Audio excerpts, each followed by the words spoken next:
অরিজিৎদার কাছে আগে আসবো। অরিজিৎদা, কি বুঝছেন? দেখুন, বিমানবন্দরের এই বিষয়ক সম্পূর্ণ আলোচনাটাই যেহেতু বিমানবন্দরের সমস্ত দপ্তর, টার্মিনাল, অপারেশনাল বিল্ডিং সেগুলো দমদম বিধানসভায় পড়ে, অর্থাৎ আমি যে বিধানসভা থেকে বিধানসভায় রিপ্রেজেন্ট করি। তো এই জাতীয় বিষয়গুলো আলোচনা পুরোটাই আমাকে সাথে নিয়েই করা হয়েছে। এবং আমি আপনাকে বলবো যে এই মসজিদ সংক্রান্ত বিষয়টা এটা কিন্তু নতুন নয়। আপনি যদি একটু পিছনে ফিরে যান, 2024 সালে তৎকালীন বিরোধী দলনেতা বর্তমান মুখ্যমন্ত্রী তিনি সশরীরে এয়ারপোর্টে ভিজিট করে কিভাবে একটা আন্তর্জাতিক বিমানবন্দরের রানওয়ের পাশে বলতে মাত্র 165 মিটার, যেটা সেকেন্ডারি রানওয়ে, তার মাত্র 165 মিটারের মধ্যে কিভাবে একটা মসজিদ থাকতে পারে। এবং শুধু মসজিদ থাকা নয়, সেখানে বাইরে থেকে প্রত্যেক দিনে 4বার 5বার গিয়ে নামাজ অফার করা চলতে পারে, এটা নিয়ে উনি তীব্র প্রতিবাদ জানিয়েছিলেন। এবং তৎকালীন সময় রাজ্য সরকার এবং সিভিল অ্যাভিয়েশন মিনিস্ট্রি তাদেরকে যৌথভাবে এটার বিষয়ে একটা সিদ্ধান্ত নেবার আহ্বান জানিয়েছিলেন।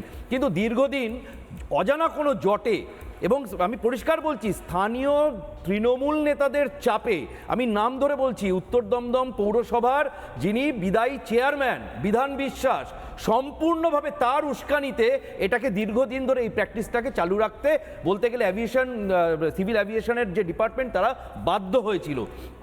আজকে সিদ্দিকুল্লাহ চৌধুরী এই ধর্মীয় চাটুতে রুটি সেঁকতে বসেছিলেন। তিনি একটু সিদ্দিকুল্লাহ চৌধুরী সম্পর্কে দু একটা কথা বলে নেওয়া দরকার। কে এই সিদ্দিকুল্লাহ চৌধুরী সেটা আমরা খুব ভালোই জানি। আমি একটু অন্য দিক থেকে বলছি। দারুল উলুম দেওবন্দের থেকে ধর্মীয়ভাবে প্রশিক্ষিত এই সিদ্দিকুল্লাহ চৌধুরী কোথা থেকে? এই দারুল উলুম দেওবন্দ, যারা মে মাস 2010 সালে উপযুক্ত পোশাক অর্থাৎ শরিয়াতি পোশাক ছাড়া পুরুষ এবং নারী একসাথে কোথাও কাজ করতে পারবে না, এই ফতোয়া দিয়েছিল। 2013 সেপ্টেম্বরে যারা ফটোগ্রাফিকে ইসলামের বিরোধী বলে আখ্যা দিয়েছিল, 2024 ফেব্রুয়ারিতে যারা national commission for protection of child রাইটসের থেকে যাদের বিরুদ্ধে এফআইআর হয়েছিল গজওয়ায়ে হিন্দকে পাবলিকলি সাপোর্ট করার জন্য, এবং সবচেয়ে আশ্চর্য, যারা মহিলাদের ফুটবল দেখা, যে ফুটবল যদি পুরুষেরা খেলে সেই ফুটবল দেখাকে যারা ব্যান করার দাবি জানিয়েছিল, সেই দারুল উলুম দেওবন্দের থেকে প্রশিক্ষিত হচ্ছে এই সিদ্দিকুল্লাহ চৌধুরী, যিনি প্রকাশ্যে 3 তালাক সমর্থন করেছিলেন, সুপ্রিম কোর্টে 3 তালাক সম্পর্কিত রায়কে পাবলিকলি দাঁড়িয়ে অসাংবিধানিক আখ্যা দিয়েছিলেন এবং বলেছিলেন শরিয়াতি আইনই একমাত্র নাকি এদেশের মুসলমানদের জন্য প্রযোজ্য। সেই সিদ্দিকুল্লাহ চৌধুরী সামান্যতম সুযোগ পেয়ে, যার আজকের দিনের পশ্চিমবঙ্গের রাজনৈতিক প্রেক্ষিতে যার কোনো রকম কোনো উপযোগিতা ছিল না, তিনি হঠাৎ করে দেখলেন ওখানে গিয়ে যদি একটু উস্কে দিয়ে কিছু নিজের ফটো ফ্রেমে যদি আসা যায় কটা দিন।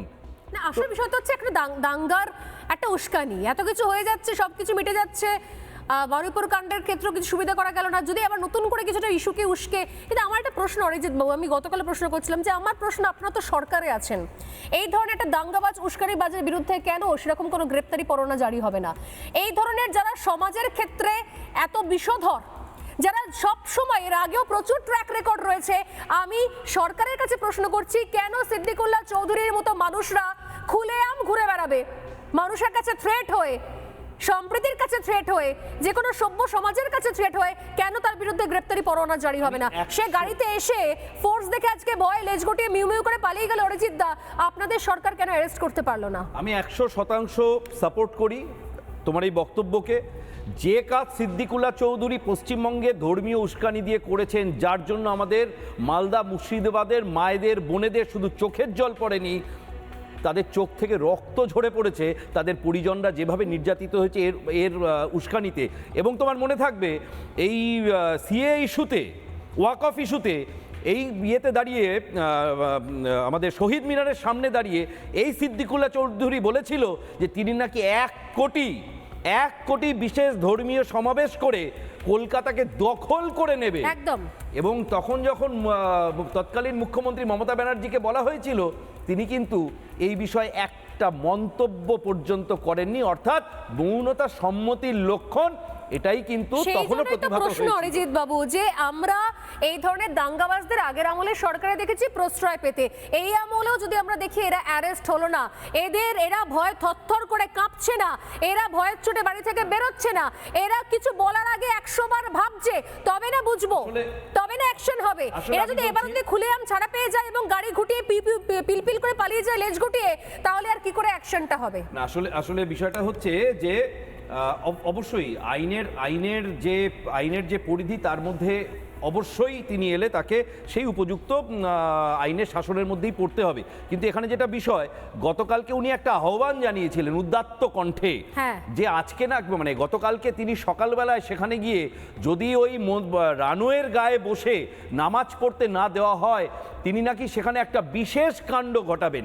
তা পুলিশ প্রশাসন সবাই অপেক্ষা করেছিল সেই বিশেষ কাণ্ডটা কি সেটা দেখার জন্য, কিন্তু তারা আশাহতই হয়েছে তখন সেই মানে বিশেষ কাণ্ড ঘটানোর মতো বিশেষ জায়গাতে আর কাণ্ডটা সিদ্দিকুল্লাহ হচ্ছে চৌধুরী নেই। গাড়িটাকে ইউটার্ন নিয়ে দৌড়ে চলে যাওয়া, এই বিশেষ কাণ্ডটা উনি আমি একটু মানে ইয়েকেও জিজ্ঞাসা করবো, কাজী মাসুম আক্তারকে, মানে নানা ধরনের কন্টেন্ট দেখার জন্য লাইক করুন, শেয়ার করুন আমাদের ফেসবুক পেজ, সাবস্ক্রাইব করুন আমাদের ইউটিউব চ্যানেল। পাশাপাশি অন্যান্য ব্রেকিং নিউজের জন্য অবশ্যই চোখ রাখুন রিপাবলিক বাংলায়।